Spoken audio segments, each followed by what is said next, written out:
G'day guys, how's it going? My name is CJ, and I've been using the Pixel for the last few weeks, coming to grips with how it fits into my life and how it compares to the current devices such as the iPhone and the Galaxy S7. So now that I've used it extensively as my everyday phone for the last few weeks, let's talk about the good, the bad, and the ugly. So we'll start off with the good, and the first thing I want to say is the display.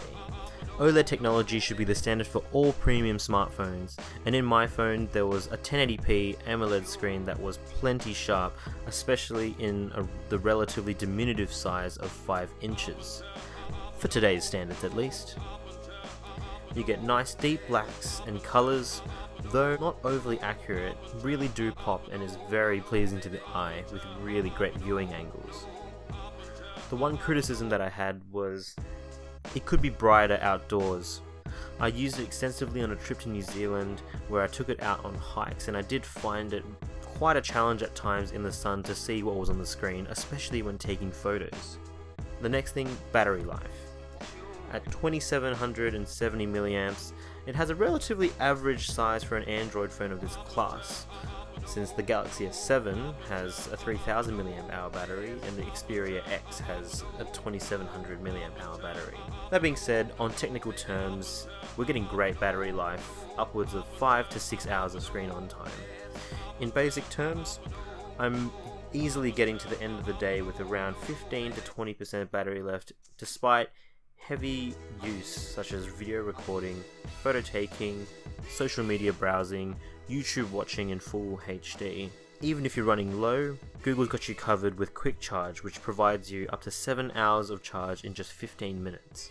The next thing I like about it is the software and user experience. Seeing as how this phone is from Google themselves, the phone is running the latest and greatest iteration, 7.1 Nougat. This has to be the smoothest Android experience that I've ever seen, with no lag and minimal crashes. Some of Nougat's new features are useful. My favorite is the split window multitasking, but we've seen that already in the Galaxy phones. I'll also give a shout out to the Google Assistant, as it was released in pretty much the same level of hype as the phone itself. It can communicate and respond depending on context now. So for example, you can ask what the weather is at any certain location, and then you can follow up that question with asking about the following week. Google Assistant should be able to understand the context and then give an appropriate answer. On the whole, the new Google Assistant is more useful than Siri, but in my opinion, these AI assistants are still yet to really prove its worth, considering there are still some fairly basic features missing, such as song identification for example. But this theoretically should improve with software updates. And speaking about software updates, with the Pixel phone you get guaranteed updates for at least 2 years, and that'll improve how this phone will age. That's to say, most likely very well. And finally, cameras. There's been a lot of hype behind the Pixel's camera, with Google bragging about its DxO rating.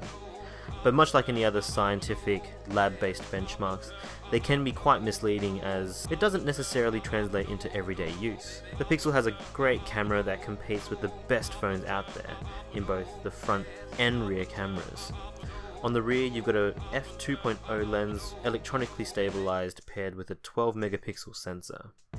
On the front, you have an 8 megapixel sensor with an f2.4 lens, and it's important to note that both of these sensors have larger pixels than usual, so that it improves low light performance. There's no shutter lag, and the camera focuses very quickly thanks to its combined laser and phase detection autofocus. Shortcuts such as the power button double tap or the wrist flick are also very useful features, but the real MVP here is the software. The Auto HDR feature is incredible, and I haven't seen one work this well and quickly in any other phone before. The photos are sharp, blown out highlights and crushed shadows are pretty much a non-issue for this camera. And on top of that, video quality is excellent even when you push it up to a 4K resolution at 30 frames per second. And this is in part due to the combined electronic stabilization, which uses the gyroscope to provide video that is super smooth, video that rivals and sometimes exceeds the iPhone 7's class-leading video stabilization. But because it's electronic, it can look somewhat robotic when you're panning and tilting the phone. But that being said, this is probably something that can be fixed with software. Now let's talk about the bad. The first one's the audio. It has a single down-facing speaker which is easily blocked by your palm or fingers during even just normal use. And this is even easier if you own the smaller phone because it fits in your hand easier.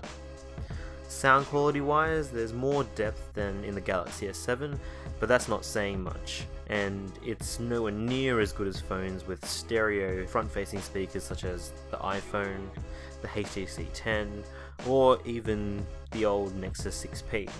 There's no advanced DAC, which is a feature seen in many new flagships, so you get audio that is decent to average through the headphones. It's basically aimed towards casual listeners and not audiophiles. The next thing I don't like is the design. It's uninspiring, it's fit well in the hand and is a good weight, but it just looks like a prototype that designers worked on halfway and then decided to go to the pub. The glass window, it has a purpose, but again it looks really unrefined and kind of sticks out like a sore thumb. The point of having the wedge shape is quite sound, but perhaps they could have padded it out with a bigger battery and make it more symmetrical instead. And on that note of symmetry, that chin, why?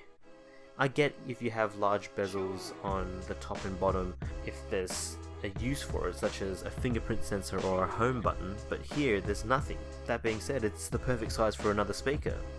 Let's talk about the ugly, and that is the price. The base model starts at $1,079 and maxes out at $1,419 for the top 128GB XL version. Now when you price your phone at this premium level, you're gonna have certain expectations to live up to, and it falls short for quite a few of them. The first one is waterproofing, whereas the Galaxy S7 and iPhone have. Stereo speakers, which it also doesn't have, but the iPhone and HTC 10 does. More RAM, which smaller companies such as OnePlus and Huawei are leading. Had this phone been priced a little closer to the Nexus phones, then it may have taken the price for the best phone of 2016, without question. But it doesn't. So where does that leave us? Well, overall we have a metal and glass slab that fits well in the hand, but won't win any beauty contests. It still has some design flaws that spoil the premium feeling this phone tries so hard to capture. The odd glass window, the bang average speaker, and the lack of any true waterproofing is hard to take. But to put the Pixel down to these flaws would be doing a massive disservice to the phone, because in truth, Google's done an excellent job of making a competitive premium phone. It's got competitive hardware, it has the smoothest Android experience ever thanks to software optimization.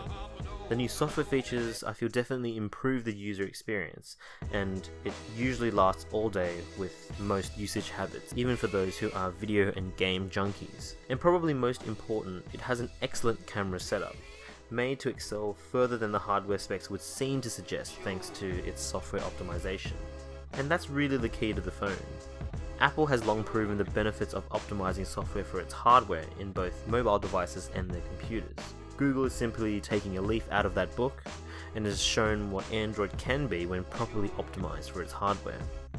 So, if you're in the market for a new phone and don't want an iPhone, but still want the reliability and performance to match, take a good look at the Pixel. It might just be what you're looking for. I also want to give a shout out to Telstra for providing me with the opportunity to review the Google Pixel as part of their MobileInsider program. So do you own a Pixel? What do you think of it? Be sure to let me know in the comment section below. Thanks for watching, and I'll catch you in the next video. Say good day to your mum for me. Cheers.